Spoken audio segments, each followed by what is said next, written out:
¿Qué sabes tú de mí? Me pregunto una y mil veces. Me responde el silencio con su soledad melancólica. Yo estoy aquí sentado. Yo estoy aquí llorando. Yo estoy aquí preguntándome, ¿por qué mis cicatrices?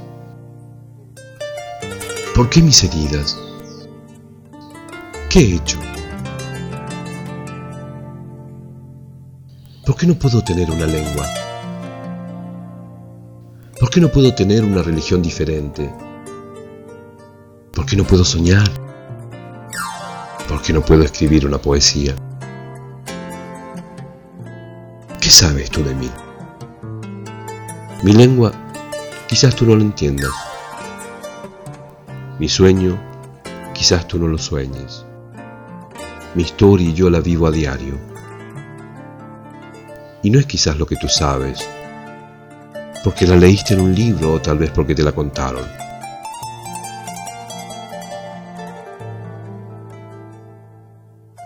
¿Quieres saber de mí? Acércate y acéptame tal como soy, y solo así comenzará tu verdadero conocimiento.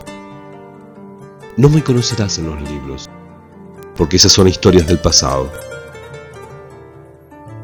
Yo estoy aquí delante de ti con la piel resquebrajada, con mis ojos hundidos, con mi alma sedienta, sedienta de mí mismo, sediento de otro ser verdadero, capaz de aceptarme como persona.